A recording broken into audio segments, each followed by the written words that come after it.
Hey everybody, this is Rob Vegas. I'm checking in from Melbourne, Australia, and we're back here with another awesome episode of Assemble the Troops. Of course, we're still going to be assembling the DVDs, which is what we're doing today, and we're going to be looking at some war movies. Of course, our good friends at G.I. Joe end up in a few wars and things like that, so it seemed natural to move on as we've covered the G.I. Joe live action movies with some war movies. And this is one of my favourites of all time. And you're probably going to hear me say that a lot, so I hope I don't wear out my welcome on saying something is a favourite of all time of mine.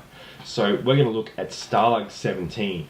This is a 1953 war film, and instead of like big battles and extravaganzas and tanks and machine guns and stuff, this is a film set in a German prisoner of war camp where we follow the story of a bunker, or just not a bunker, like a group of dudes who are trapped together in this place. They're captives, of course, of the German army, airmen that have been shot down, and so on and so forth.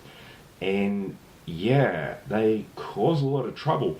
The movie stars William Holden as the main protagonist, and he certainly is the protagonist. There's a lot of great actors in this. It is wonderful. I'm not sure if you've ever seen it. This was one, I think it used to show up on TV on like Saturday afternoon a lot. Like if the cricket got cancelled when it was raining or something like that, they would play this. And it's a really great movie. And if you haven't seen it, like, drop what you're doing and come back. But basically, this whole lot of dudes are trapped, of course, in this German prisoner of war camp. Airmen mostly from the United States. And, naturally, they're working out ways to break out. And, all sorts of shenanigans ensue. One of the people in the group trapped in the barracks is suspected of being a spy for the Germans. And, of course, there are a few escape attempts that go awry, and everyone thinks that this one guy, whose name is Sefton, played by William Holden, is ratting them out to the Germans because he's got lots of stuff, and a few extra privileges. He's got a heap of smoking paraphernalia and all sorts of, stuff that people in prisoners of war camps wouldn't normally have. So the rest of the people in the barracks, they suspect him of being a stoolie, which is what they actually say in the movie. But, lots of stuff ensues. There's all sorts of character drama and some really cool, depending on your view, action set pieces. It's there. And, yeah, mainly the tension of these dudes living in this barracks together really ramps up just hardcore over the 2 hours of the movie, and there is not a dull moment. There's 1 minute you're suspecting, William Holden's character as the bad guy, and 1 minute, it could be another one, it could be anyone. It's like a mystery puzzle box of a movie where you've got to figure out who it is that's up to no good. There are some goofy, fun characters. Animal and everything like that. Animal and Shapiro, they're the comic relief, and they're great fun and really cool characters. And if you're not along with their antics, then yeah, you're in the wrong place. They're lots of fun. Cookie is the narrator who actually tells the story and keeps the pace going as well. He's absolutely fantastic, so you should, keep an eye on him as well. But you never know until this one sort of bit where the plot just explodes in your face and it's like, whoa, I didn't see that coming. So lots of twists and mystery and intrigue. Stalag 17, it's the place to be. Well, not if you were an American airman that was shot down, of course. But apparently this was originally a Broadway play.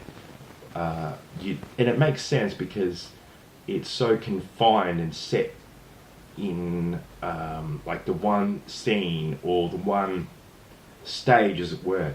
where everything was, just, it's like a bottle episode, like what they call on TV, where, say, the TV shows got one set, and they've got to have all the action and drama proceed on one set, and that's where all the character intrigue and everything comes out, and you can sort of see that in the way it's produced. But they dial it up to 11 on Stalag 17 in terms of production value, where you see the whole camp, you see the wires and the water tower, and just all of the almost paranoia, and everything's closing in, and you can almost feel the clock ticking the whole way through. Apparently, it was shot in chronological order, and none of the actual cast knew that the bad guy, whoever that gets revealed to be, was the bad guy. So, yeah, also, the film, apparently, when it was first completed, the production studio, which was Paramount Pictures, didn't really have a lot of faith in it, because they thought, well, if we're putting out a World War II movie, we want, bombers and planes and men in action and all of that, and they perhaps didn't want to see, like a day-to-day drama and a suspense movie about guys trying to get out of prison and away from captivity from the Germans at the time. However, the film found its feet and was very popular, and of course we know a lot of World War II movies followed along with that and had, storylines set in prison camps, which we'll cover a few of those moving forward. Apparently, alright. Anything else I have to talk about with this? Not really. If you haven't seen it, it's excellent. Stalag 17 gets a 5 out of 5 on the Rob Vegas scale. I really love this movie, and I could watch it over and over again.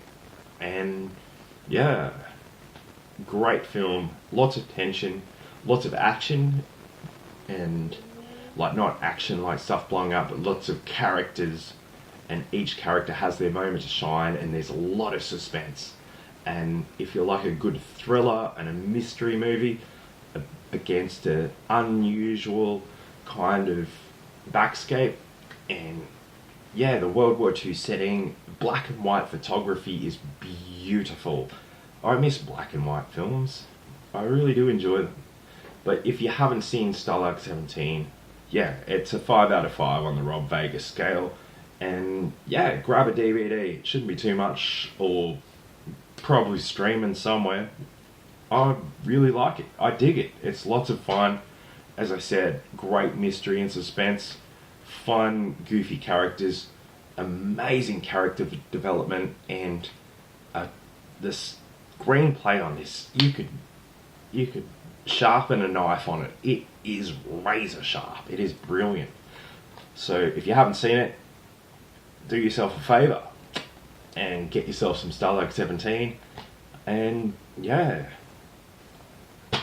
like and subscribe. If you've seen it, pop a comment below. I'd love to hear your thoughts, and yeah, I will see you in the next video. Cheers everybody.